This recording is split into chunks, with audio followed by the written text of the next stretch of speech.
Hell, y'all. How's everybody doing today? This is Todd from Seaux. Guys, I got an update on the LT40. Let y'all know what happened and what's going on with it now. All right, we got a pretty good sized log up there right now. Been flipping it around. Kind of show y'all what this mill looks like.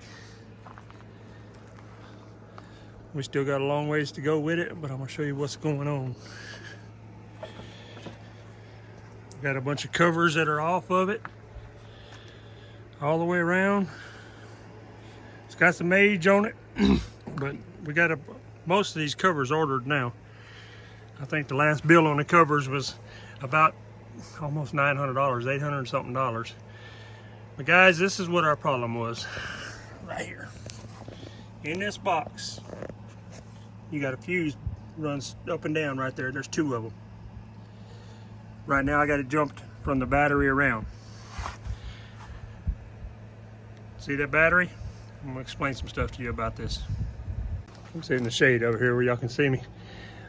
All right, we got this mill, actually my brother did, and he sent it over here to me and I'm working on it for him. I've been around this mill, these type mills, for a long time.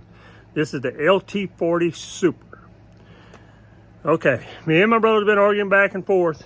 I told him it's the LT Super. He said every time I call Woodmizer, it's a 96 model. The LT Super has two pumps on it, not this one. This is a 96 model. This is the first time they tried this. It was like a test run. What they did on this 96 model is they put a bigger pump on there, and something to do with the hydraulics with the pump. They call it a Super. It's only got one pump, but it's a bigger pump than your normal ones. That's why it's got the Super name. You see right up on top, it says LT40 Super. It says it on the side. This is a Super, but it's a different type of Super. It only has one pump instead of two.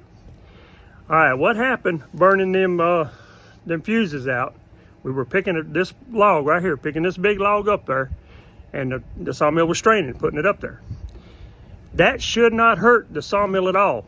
If it won't pick it up, it just won't pick it up. I mean, you can actually put your forks under the tractor, help it pick it up, and come on up with it. It should be able to pick this log up anyway. What the problem was is a couple people ahead of us, somebody else, changed the battery on this sawmill. The battery was getting bad. They put another battery. It only had 50, or what is it, like 500 cranking amps to the battery, which is not enough for this sawmill. When you put your meter on there and test it, when you're picking up the log, it drops down. It's supposed to be right at 12 volts. It drops down to 10 something, I mean barely 11 volts. It's not enough, and you're putting a strain on your hydraulic pump and all your equipment in there, because it doesn't have the power from the battery feeding it. Now that battery that's on there now is that 800 and something cranking amp, $400 battery. It's a very expensive battery, but you can tell the difference. Everything, it keeps this power like it's supposed to and puts it up there. So that's a tip right there. Make sure you got the right battery on the sawmill. I'm kind of like a lot of other people. Hey, a battery is a battery. It's supposed to work. It's still putting out 12 volts, but it's not. It's not putting enough amperage out to keep up with the sawmill. Another thing I'm going to show you on this sawmill comes from the same area that my dad had. It comes from this around Oakdale. Well, he had the exact same mill, a 96 40 Super. We were thinking, well, actually my brother was thinking this is the exact same mill that he sold before he passed away. He sold that mill. But I'm going to show you how I know it's not that mill. Of course, you can go back in the numbers and find out through Woodmizer, because they keep up with everything. This clamp right here, see the marks on the side of it? That means it's been hit a few times. The reason why you hit that is it's on the back side. You can't see it when you're running the sawmill. All right, if you cut everything down to scale, if you do like I do, cutting everything down to scale, you're cutting the 2x6 is 5.5. you will smoke that thing every time. And it's on the backside and you can't see it. The reason why I know it's not my daddy's, he cut that thing about 1 inch in it and got tired of running into it. He took his grinder and grinded the top of it off. So he could cut 5.5 inches and have your clamp up. It's just one thing, you forget to put that clamp down on that backside and you forget about it. You cut it down to 5.5 inches, you don't have that problem anymore. You go right on over it. So that's how I know it's not his mill. Unless they changed that, but I doubt they did. That's something that's, you don't never need to change that. But if you drop it down a good probably 1.5 inches off of it, you can cut 5.5, takes care of a lot of the problems.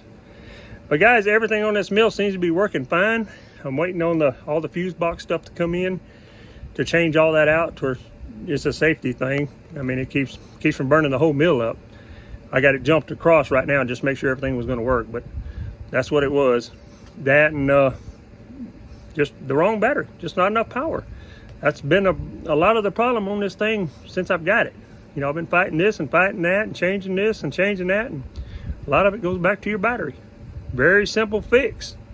I mean, $400 ain't no simple fix. That's expensive, but that's a lot better than changing all the little parts that I've been changing. But guys, this mill's coming around, getting everything fixed up on it. Trying to fix it, trying to help y'all out. If you got any comments, leave me a comment in the description down on the bottom. Let me know. Appreciate you guys. Figured you'd just enjoy this. Later.